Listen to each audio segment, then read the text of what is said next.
we kicked off the 2025. I can't do it with Dan standing there.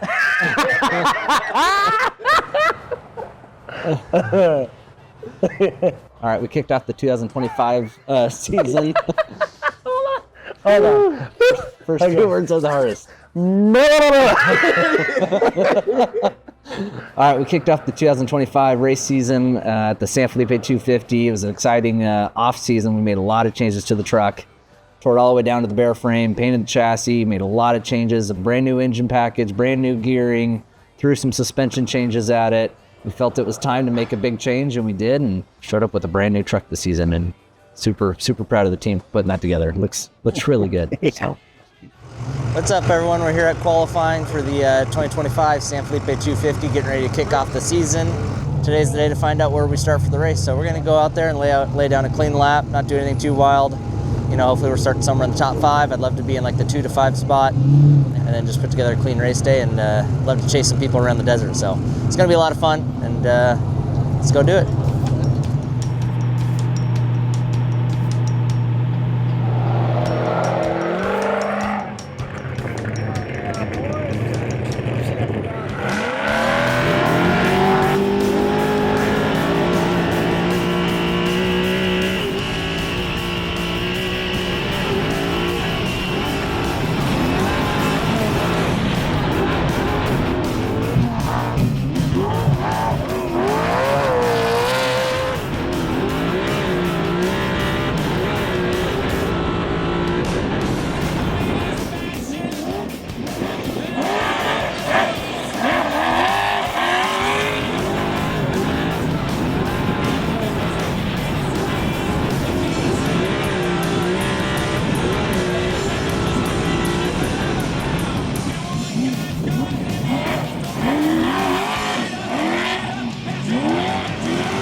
Great job, brother.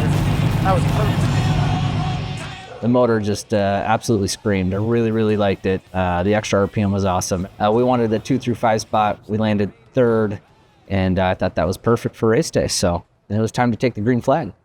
Let's go show them what this fun park's all about.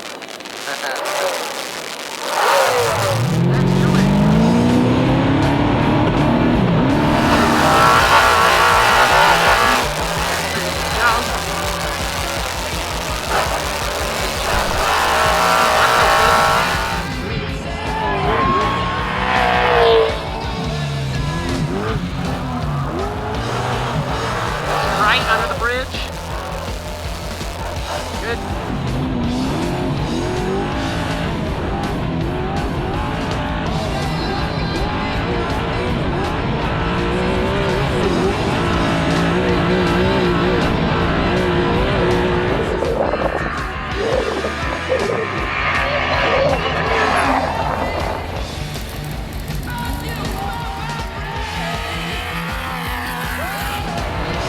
Left to the side. A 4 airplane.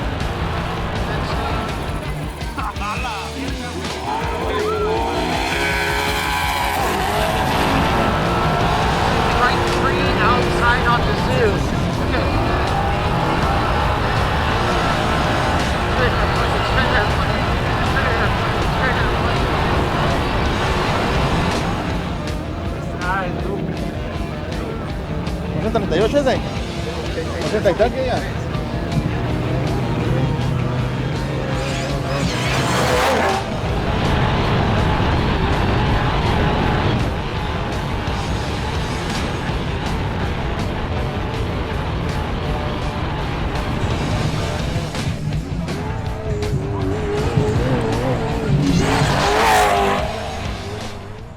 we had just come up Zoo Road. That was chaos like always. It's a little bit out of hand, honestly. The bumps up Zoo Road were more spaced out than ever and more square than ever. Walls. They usually become walls, but this was like we were going and the whole truck would fall into a hole and it's like, uh-oh, boom, and we pop out of it. So that was a little bit wild. We all stayed in line, nothing crazy. Alan's pretty close behind us. Kilometer 159, you know, we go up there and go along the highway, make a hard left, and Duncan calls it. You'll see it in the in-car. Must go left to the VCP, we knew it. Cut left, I left 3 inside the tree. Keep going this, right? Here, left, left, left, left. You have to go left, Keep going left. And now right. Go, go, go, go, go, go. Right. Left, left, left, left, left, left, left, left. Up here, yep. Yes, we did. Yeah, we're on the road, just keep going. We're on the road next to the road. Keep going. Just follow this road. We'll get on the left road. There's so many people you couldn't even get back over. It was just stuck. At that point, it was just like we were behind the people and our road from the helicopter view, it doesn't look that bad, but we're kind of weaving and people are running and I just, you know, we don't want to hurt anyone. Just trying to get through it. I knew it was going to be a few hundred yards of chaos and then just get through it and get back on the road. But sure enough, there goes Alan off to our right. And I'm just like, that's not good. And to be honest, that's where we lost the race. Yeah, And that was the deciding factor, From there, the lead pack was just stuffed and we just screwed ourselves, to be honest. I mean, we were within a minute 30. The top 4 or 5 trucks were within a minute 30 seconds. So we're all within 20 seconds of each other. All right, Duncan, if you got a copy, the top 3 guys are within 23 seconds of each other. You're a minute and 17 seconds behind the leader. And Lofton is 17 seconds behind you. Mile 75, we get the call how far we were behind the lead truck. It's still Tavo. And I'm like thinking, wow, there's 4 or 5 of us packed in here. We already shuffled back a position. So the dust is just building and we're just slowing down and stuck in dust. We shuffled back a position and we're stuck in dust. We had time on Justin Lofton. He was the next truck behind us. When we go through Morelia Junction, Rogelio and Tyler give us a split. Race 83, Lofton, a minute 40 off your back door. Copy that, thank you. About lead truck, we're all packed in there. Lofton's back there. Lofton did something smart. He pits early. And at that point, he's like over 2 minutes behind us. We get ripping down Morelia Road. We're all really tight. We're behind Alan, who gets by Bryce in his pit. Bryce pulls out, and we're pointed this way. I know the good line goes this way. And Bryce is coming out. We're basically drag racing, and this is, I'd say this was the first time I got to like wake up the Gibbs. And I put my foot down, and the thing just, it just screams and goes. Far right after the gate. Go, go, go, go. Lindsay's right there. Go, go, go, go, go, go. Get far right. Go, go, go, go, go, straight through. Stay right, straight through. Okay. Good. I had to cut him off. Yep. And I immediately apologized to Duncan because I'm like, we're on the wrong line. I just had to cut him off. I had to throw some dust. I'm just got to try, right? Yep. And I think Bryce said it in his video. He came over, and I knew he was trying to cut me off, and I just kind of stuck to the line. But then I noticed he stayed over there, or he noticed that we stayed over there, and he stood on it. And we see him go by again. It was like what we watched Alan go by. We're like, oh, all that effort, and there he goes. Still 4th truck on the road, and again, he had just got us, so there we are in dust again, and we scooch back even more. We got on high-speed roads. We're all still bunched up, and the dust just slows us down and slows us down and slows us down. We get a split time, and sure enough, there's Justin Lofton right behind us, and I already know, I'm like, we got to pit. He already pitted. It's just not good. We pit at 116, and whoo, there goes Justin Lofton. But hats off to the pit, though. Turn in just before the 1 sign. 3, 2, before the 1.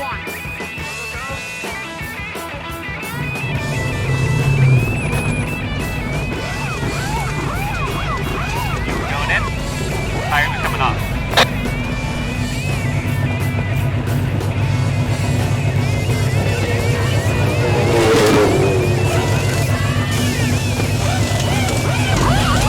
Fuel's all done.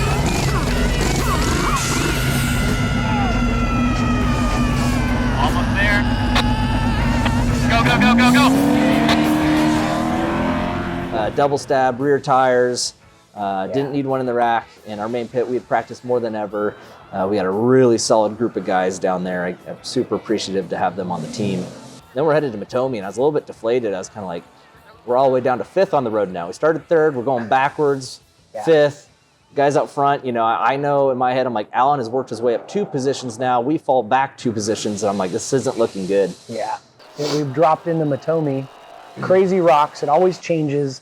You're worried about drive lines. You're worried about tires. There's a thing called the Narrows where you're in these narrow canyons with boulders the size of Volkswagens. Like you're just trying to wind through there. And we took our time through there. And then once we got past the Narrows, it's one of those washes that it got so much rain recently that it flattened it out, but there's basketballs everywhere. At the end of this wash, it's like a make or break wash. You either get a flat and lose 2 positions because everyone's going over 100 miles an hour, or you thread the needle and you send it, which we decided to do because he's the king of the washes. I can contest to that. Right 5 long, WFO. Left 6. Left 4 airplane.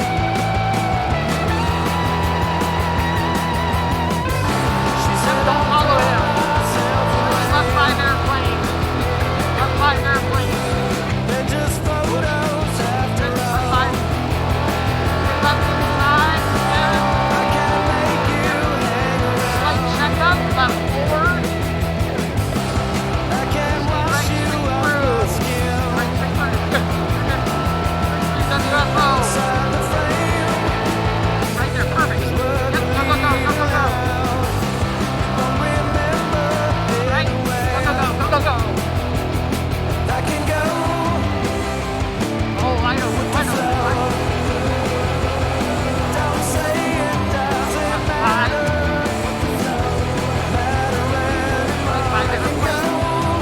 We were doing all the opposites of Justin. And he'd go this way, we'd go that way. And then we'd cross over, and then there's his dust. And then we'd come back. And then we got him towards the end of the wash. We'd get to the end, make a U-turn in, out of the wash, and we pulled right behind Bryce. It was like, okay, here we go. Now we're racing.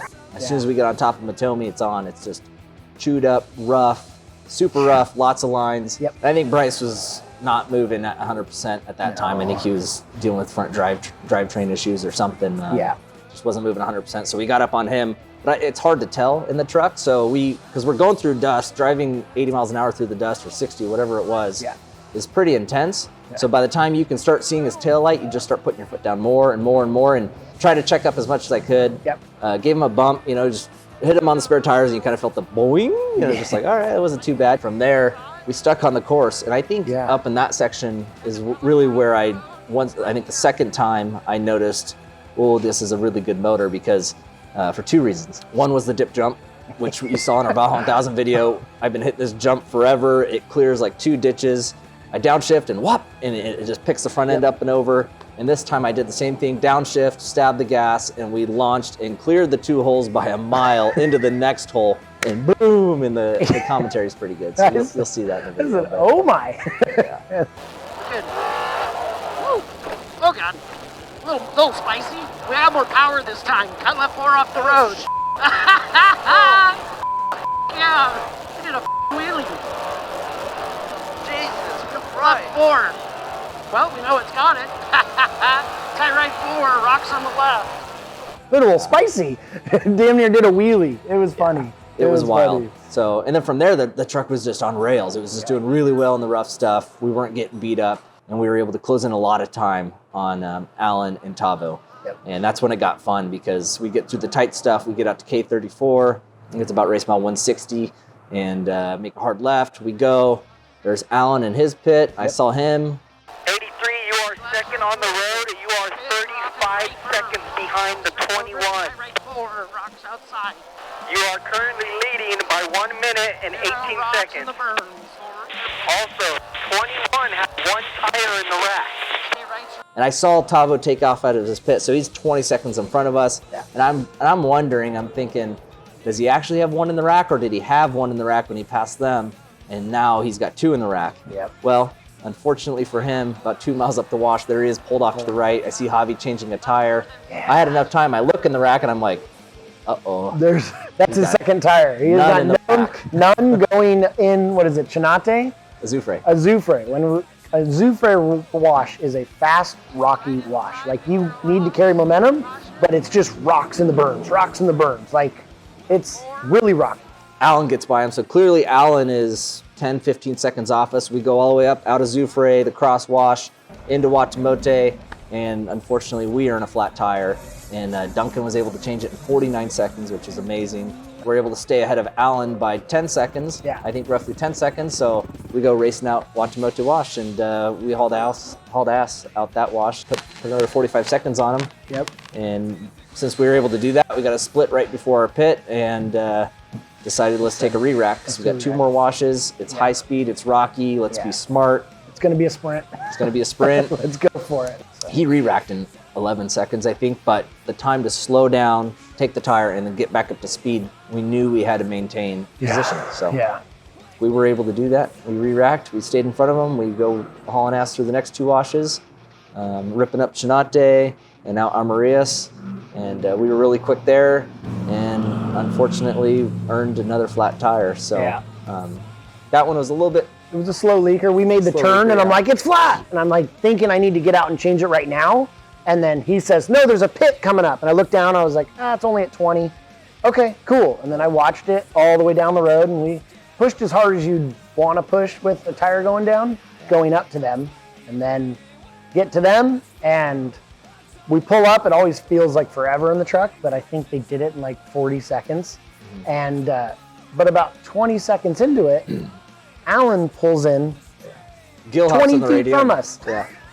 I heard Gil. I don't know if I heard him yelling from outside the car or if I heard him on the radio. I still don't know. Yeah. But all I heard is, Alan's here too, changing a flat tire. And I'm just like, is that for real? You know, and I didn't know. They just said go, and we got the second flat. I'm like, he's there. He's going to get us.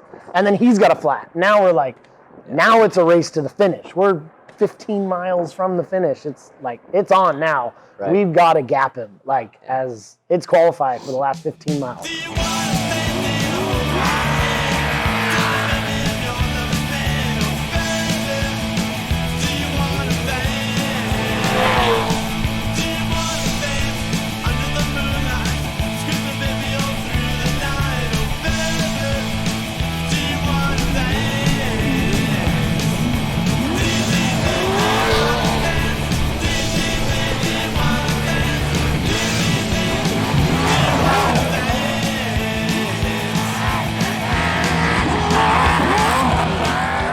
Really, really tight, and then from there we're just trying to be safe through the crowds, parting the way of people, and it's pretty much chaos. We catch a bike in the worst possible spot. Very narrow, like narrow walls, big sand whoops that a bike can't even get on top. Like you couldn't go more than 20 miles an hour through there. And I don't think the bike guy cost us the race. No. It cost us a few seconds for sure, but we got to the finish line and Alan was close enough to get us. I think all in all, I think we ended up with 2 flats in the last bit of time, and he ended up with 1, and I think that was the difference. And it's just a balance of driving smart, driving fast, driving safe, and it's Baja racing. It was really good racing. So up next is the Baja 500. Like I said, we had a brand new package this race. We got a lot of fine tuning to do.